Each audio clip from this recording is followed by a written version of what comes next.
हम आपकी पत्नी से कुछ जरूरी सवाल पूछना चाहते हैं। यह सिर्फ औपचारिक पूछताछ है, इसलिए घबराने की कोई जरूरत नहीं है। हम चाहते हैं कि आपकी पत्नी खुद हमारे सवालों के जवाब दें। क्या आप हमें बता सकती हैं कि आपको कंप्यूटर चलाना आता है या नहीं? अगर आपको कंप्यूटर चलाना नहीं आता, तो इसमें कोई परेशानी वाली बात नहीं है। हर कोई हर चीज नहीं जानता, लेकिन हमें यह जानकारी जरूरी है, इसलिए हमने पूछा। फिलहाल हमें जितनी जानकारी चाहिए थी, उतनी मिल गई है। अगर आगे किसी और सवाल की जरूरत पड़ी, तो हम आपसे दोबारा संपर्क करेंगे और फिर आएंगे। पुलिस के जाने के बाद कमरे में कुछ देर तक सन्नाटा छाया रहता है। चेहरे पर बेचैनी साफ झलक रही होती है। तुम खामोश बैठी रहती हो, जैसे अंदर ही अंदर किसी बात से जूझ रही हो।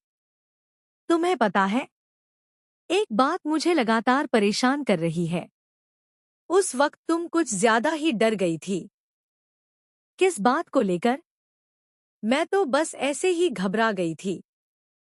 नहीं, ऐसा नहीं था। तुम्हारा डर आम नहीं था। जिस तरह से तुमने उस सवाल पर रिएक्ट किया, वो मुझे अब अजीब लग रहा है। जब पुलिस ने तुमसे पूछा कि तुम्हें कंप्यूटर चलाना आता है या नहीं, उस पल तुम्हारा चेहरा एकदम बदल गया था। तुमने बिना मेरी तरफ देखे तुरंत जवाब दिया।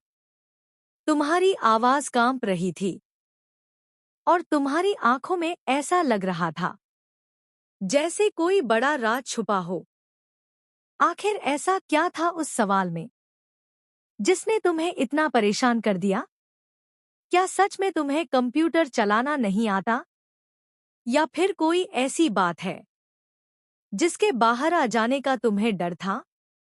तुम खामोश रहती हो, जवाब देने की कोशिश करती हो, लेकिन शब्द गले में अटक जाते हैं। मैं तुम्हें जानता हूं। इतने सालों में मैंने तुम्हें कभी इतना नहीं घबराते देखा। आज पहली बार लगा कि तुम मुझसे भी कुछ छुपा रही हो।